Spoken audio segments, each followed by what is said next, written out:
Hey everyone, welcome back to the channel where today I will be reviewing the entire French Cold War line. Let's get into it.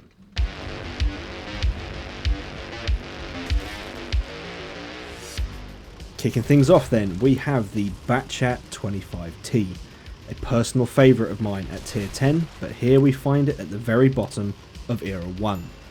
Fully unlocked, it has the highest number of hit points of any of the starting Era 1 tanks.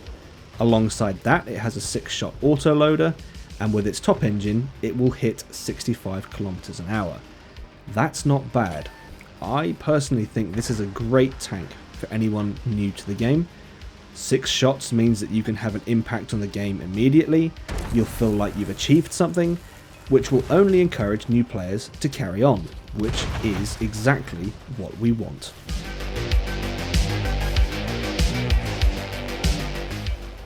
Next up, we have the Lorraine 40T, a tier 9 medium that has now been brought into Cold War. The 40T is a marked improvement on the 25T. Fully upgraded, it'll do 72 km an hour, and with a 6-shot autoloader, it is more than capable of getting into position, doing the damage, and disappearing again. An absolutely superb vehicle in my opinion.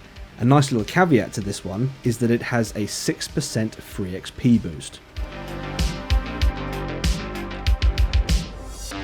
Moving up again, we now hit the top of Era 1 with the AMX 30A. The 30A is where the line starts to change a little. The stock gun on the 30A fires armor piercing, the upgraded gun fires heat. This is where new players may have a bit of a shock. So far you've been playing tanks that fire armor piercing, you're familiar with armor piercing, but now you're stuck with a vehicle that fires only heat out of its upgraded gun. Heat can be good, but it does not do so well against spaced armor. If you find yourself struggling with the upgraded gun on the 30A, I'd recommend you switch back to the stock gun.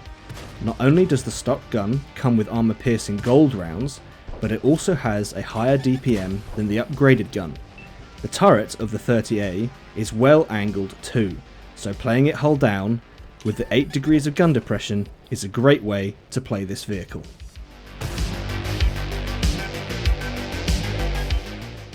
From the top of one era to the bottom of the next, we now hit Era 2. Starting off with the AMX 30B, the 30B suffers from the same problem the 30A has. It's a heat only vehicle. The 30B is one of those tanks that you just have to get through. It's not one that is likely to be kept, as Era 2 has a huge number of vehicles in it that have spaced armor. What I would recommend is utilize your daily ×2 boost, or use any of your saved XP boosts. Be patient and just get through this one. It's painful, but you just gotta get through it.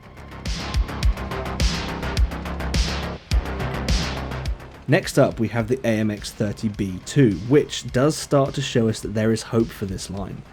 Its standard rounds are heat, but it is the first heat standard vehicle that offers armor piercing as the gold round.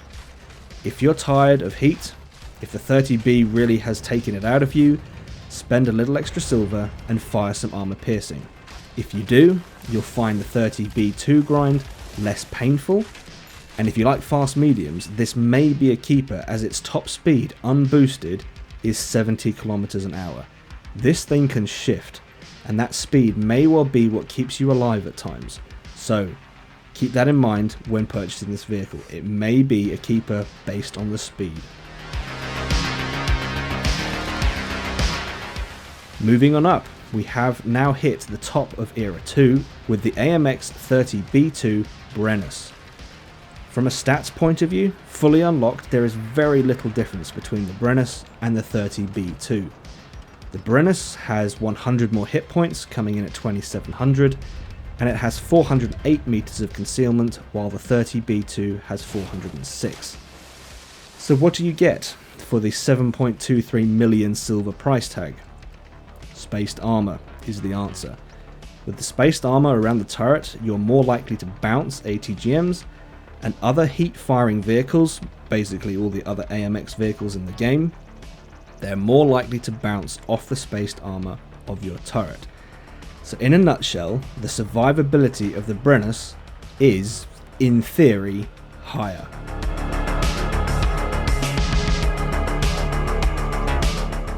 Now, before we move on to Era 3, the Era 2 AMX series also sees the introduction of a secondary 20mm cannon on each vehicle.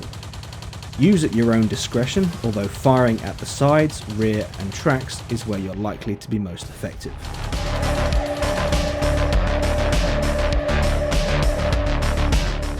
Here we are at the bottom of Era 3, with the AMX 32. The 32 is, in my opinion, a typical bottom era tank. It is not anything special, it's one of those you just have to get through. With that said though, we are now back in the realms of armor piercing as standard. Heat has now moved to the secondary ammunition position, with armor piercing also occupying the gold slot. The 32 also carries a 20mm cannon, and the utilization of this secondary weapon is no different in Era 3 than it was in Era 2. Sides, rear and tracks.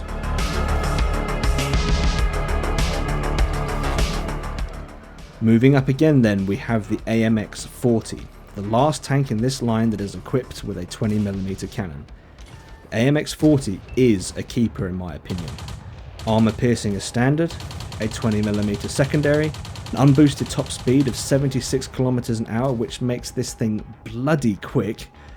This thing is nimble and it can reposition itself very quickly. It's a very nice tank if you ask me.